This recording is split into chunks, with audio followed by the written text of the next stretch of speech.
Hey guys, and welcome back to Cake or Sprinkles. So, yeah, today is a serious video. So, listen very closely. I'm just kidding, guys. This will be a video that is not so full of energy, but it is not that serious.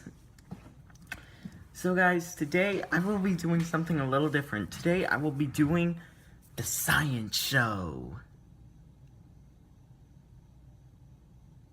I really need better pickup lines. So today, guys, I am doing a brief explanation on the disease that is diabetes. Yes, there is a reason I am doing this, because I do not have any other video ideas, and it was something that occurred at camp. So guys,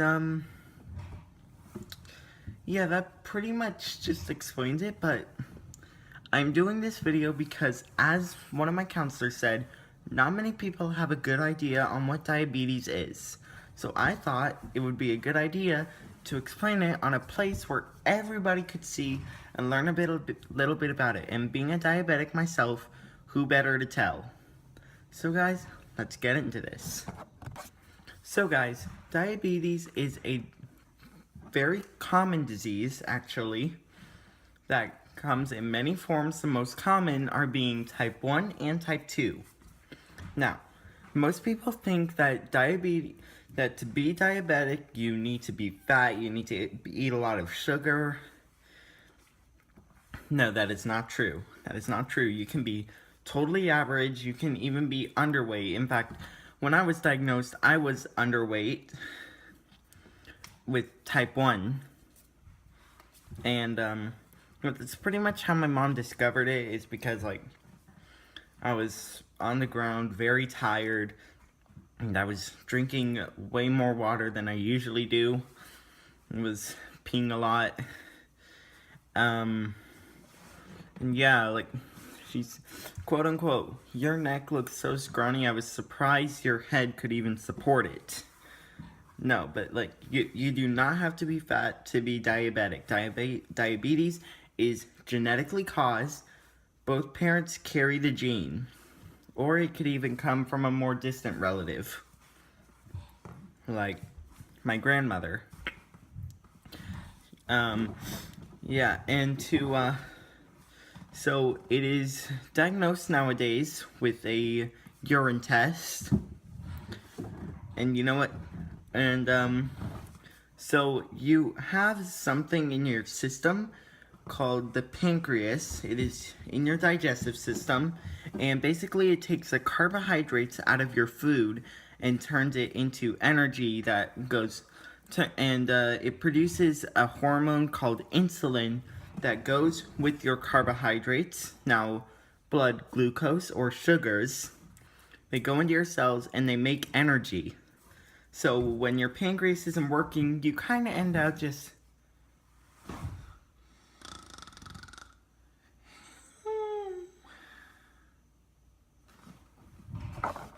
to control type 1, you are given an amount of insulin, which is called a carb to insulin ratio, which means insulin to carb ratio, which basically means a unit of insulin for this many carbs. And just so you guys know, mine is 1 unit per 10 carbs. That's how it works for me, but it works different for everyone. And yeah, you need to properly manage it. You should get proper exercise, take proper insulin, and get something else straight, guys. If you have diabetes, you can still eat sugar. You can. But sometimes it requires a little bit of extra insulin to keep your blood sugar in range. So yeah, that pretty much covers the basics of managing. And if you guys want to know, there are different ways of delivering insulin into your body, and there are different types of insulin, like Humalog, Novolog, which are called bolus, basically quick-acting insulin for when you take a meal. And then you have like Lantus, and this other one I can't remember. That also starts with an O. That's called basal. It's long-acting insulin to help your sugar stay in range throughout the day. But there are different ways of delivering it. I use injections, where you take a shot, you draw it up from a bottle, like that. Then you take an injection site and just poke it in there. Just poke it in there. Poke it in there, and then you push the insulin in. It's called a syringe. Not a very complicated name. It's a shot.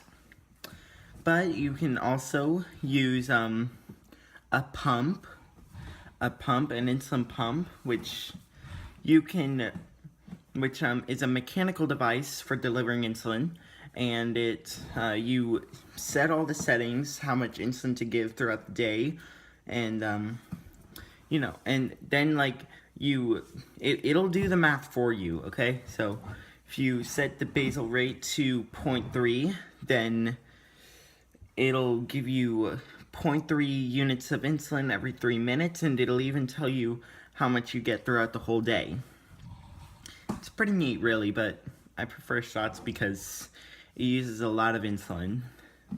Some people like it, though, so if you want to get the pump set up, you take an injection site, and you put it on your site, like, say it's your stomach, and then you do what you need to do. Usually you just stick it on there, press down. It's a lot of steps. I'm not going to go over them. And then you attach this wire to the pump. Yeah. And you attach the wire to the pump, and then you just keep it on your shorts or in your pocket. Yeah, so that's pretty much how you set up a pump. Okay, and then you have what's called a CGM, that stands for continuous glucose monitor, and it's like the pump, except it's wireless, sent through a transmitter. I don't have that either. Well, I technically do, but I don't use it. I don't like it. It's annoying to me. But again, some other people like it. So what it does is, well, you attach it to your body through a needle. All of these involve needles, guys. So if you're afraid of needles, be glad you don't have diabetes. If you are afraid of needles and you have diabetes, then you might already know all this stuff, but I'm explaining it anyways for all those non-diabetics out there who don't really know what diabetes is. So you attach it, and so there's a transmitter inside what you attach to your body, and then like the pump, it'll go in your pocket or on your shorts or something. Unlike the pump, it's not wired. But it'll basically read your sugars throughout the day. And yeah, you have to set all that up too. And it's handy, I'll admit, but I don't like it. It's annoying.